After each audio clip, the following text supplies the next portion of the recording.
नमस्कार साथियों। Unit number 4 का नाम है स्वतंत्रता के बाद भारत में शिक्षा में जो बदलाव हुए उनके बारे में बात करते हैं। तो यहाँ 2-3 प्रश्न काफ़ी इम्पोर्टेंट हैं, उनको मैं यहाँ डिस्कस कर रहा हूँ। सबसे ज़्यादा इम्पोर्टेंट प्रश्न है कि शिक्षा बिना बोझ के क्या है?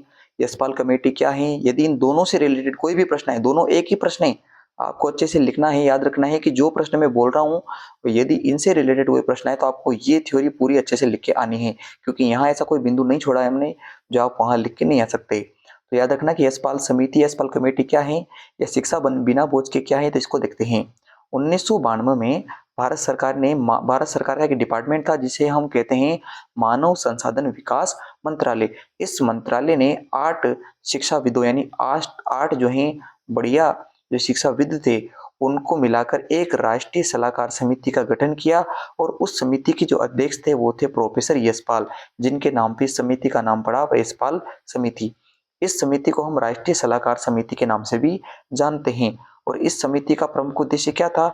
इस समिति का प्रमुख उद्देश्य था कि शिक्षा जो है सभी स्तरों पर, शिक्षा के जो जितने भी स्तर हैं उन स्तरों पर, खासकर हम छोटे स्तर की बात करें तो प्राथमिक कक्षाओं पर पढ़ाई का जो है बोझ नहीं होना चाहिए। बच्चों पर क्या नहीं होना चाहिए? बोझ कम से कम हो या न के बराबर बोझ हो, और शिक्षा में जो है विशेष प्रकार की गुणवत्ता क्वालिटी होनी चाहिए। ये तो है इस समिति के उद्देश्य।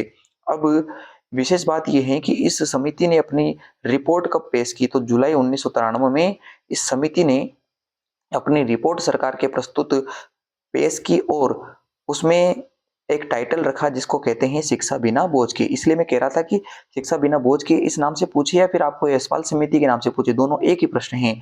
और इस समिति ने यह कहा था कि जो बाहरी बस्ता है वह सिर्फ बच्चे के ऊपर एक बोझ है, उससे बच्चों को फायदा नहीं है। अब उसने क्या क्या सुझाव दिए या क्या सिफारिशें रखी उनके बारे में देखते हैं। पहली सिफारिश ये थी कि जो प्राथमिक कक्षाओं में जो स्कूल के बस्ते होते हैं उनका वेट 4 किलो से ऊपर नहीं होना है। अगली बात है कि प्राथमिक स्तर पर विज्ञान की पुस्तकें नहीं हो। तो आपको पता है 1 से 5वीं तक जो है विज्ञान की पुस्तकें नहीं होती है, कक्षा 6 से विज्ञान की पुस्तकें आती हैं। भाषा को जो है जीवन से जोड़कर पढ़ाना है, यानी कि डेली बेसिस पे जो काम के आपके भाषा संबंधित अव्यय हैं उनको प्रयोग में लाएँ। गणित को रटाना नहीं है, गणित को समझाकर पढ़ाना है।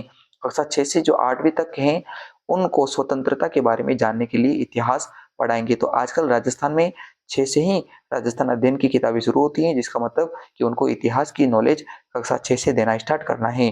प्राथमिक कक्षाओं में जो है शिक्षक अनुपात 1:40 न होकर 1:30 होना चाहिए, और वर्तमान में 1:30 जो अनुपात है वह इसी समिति के कहने पर, सिफारिश पर किया गया है।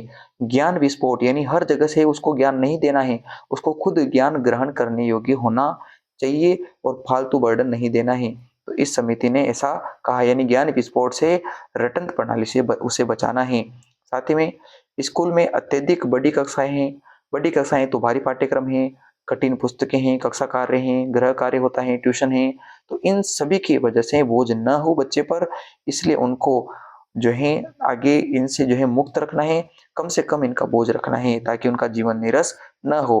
और भारी वस्तुओं के कारण उनके शारीरिक विकास, वृद्धि और स्वास्थ्य प्रभावित होता है, इसलिए बस्ते का बोझ जल्दी से जल्दी खत्म किया जाए। तो यह प्रश्न यशपाल समिति का हो गया है। अब यदि कोठारी आयोग का प्रश्न है तो आपको क्या लिखना है? सबसे पहले लिखना है कोठारी आयोग, फिर लिखना है उसका उपनाम। उपनाम है राष्ट्रीय शिक्षा आयोग। 1964 से लेकर 1966 तक ये रहा। जुलाई 1964 में इस आयोग को गठित किया गया, जिसके अध्यक्ष थे दौलत सिंह कोठारी, जिनके नाम पे इसको कोठारी आयोग भी कहा जाता है। और ये दौलत सिंह कोठारी कौन थे? उस समय जो यूजीसी था, जिसे हम विश्वविद्यालय अनुदान आयोग कहते हैं, उसके तत्कालीन अध्यक्ष थे। कोठारी आयोग जो है ये कौन सा आयोग था? तो ये भारत का वो पहला आयोग था जो शिक्षा क्षेत्र से व्यापक रूप से निपटने के लिए बनाया गया था, और भारत का ये संख्या के हिसाब से 6वें नंबर का आयोग था। इसमें कुल 8 सदस्य थे। कितने सदस्य थे? 8 सदस्य थे।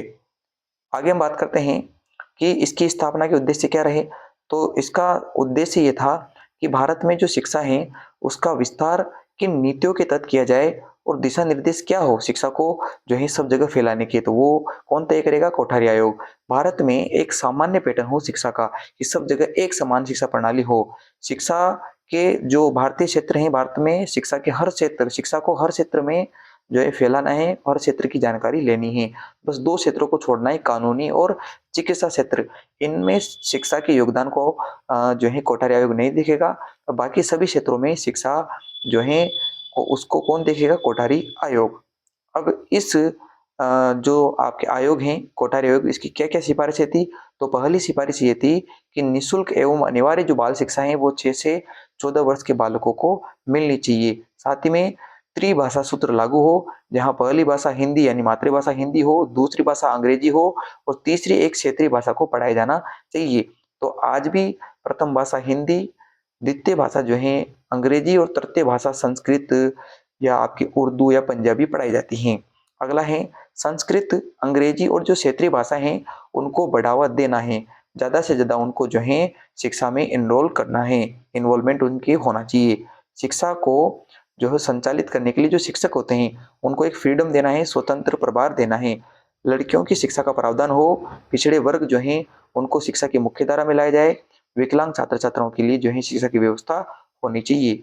विज्ञान और गणित ये भारतीय शिक्षा के मुख्य अंग हैं, तो इनको जो है शिक्षा के अंदर जो है जोड़ के विशेष प्रयास करना है। स्नातकोत्तर यानी कॉलेज पास होने के बाद, बीए होने के जस्ट बाद, बीए बीएससी होने के बाद वहाँ अनुसंधान करने की, रिसर्च करने के लिए, ट्रेनिंग करने के लिए पुस्तकालय होना चाहिए, प्रयोगशालाएँ होनी चाहिए।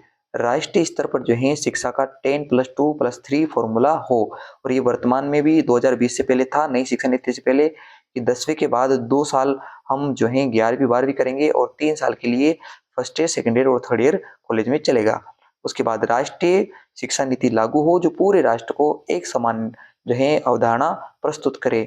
शिक्षा को जो है केंद्र, राज्य और जिला इन 3 स्तरों पे बाँटे, जिससे जो है शिक्षा का प्रचार-प्रसार, सार्वजनिकरण ज़्यादा से ज़्यादा हो जाए।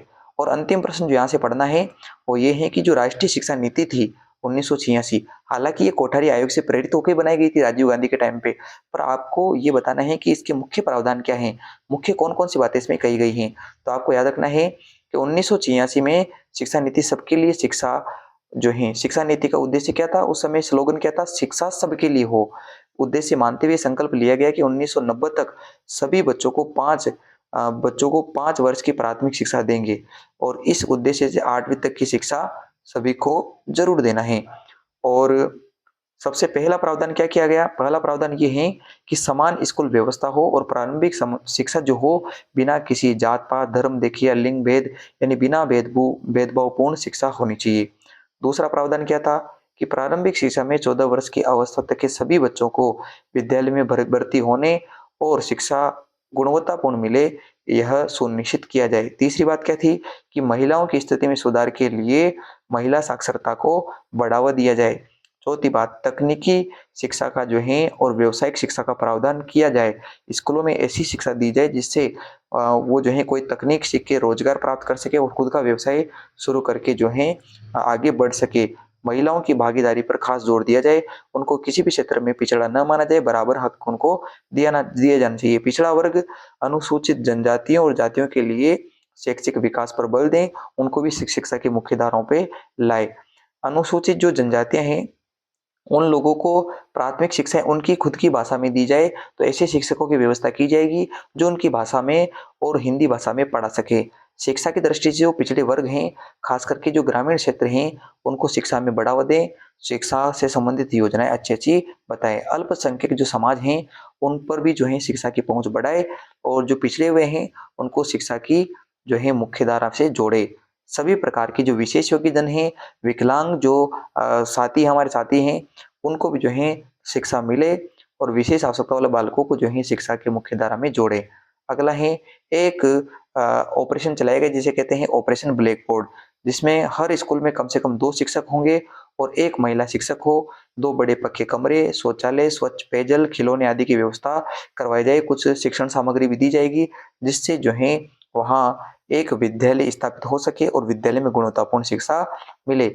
ऐसे बच्चे जो बीच में स्कूल छोड़ गए उनको अब वापस स्कूल ज्वाइन करवाना है, और उनके लिए एक अलग से कार्यक्रम चलाया जाएगा जिनको शिक्षा की मुख्य धारा में जोड़कर उनको विकसित करना है, उनको आगे के लिए प्रेरित करना है। तो ये 3 प्रश्न आपके इस साल के लिए यूनिट 4 में इम्पोर्टेंट थे, मैंने आपको पढ़ा दिए हैं।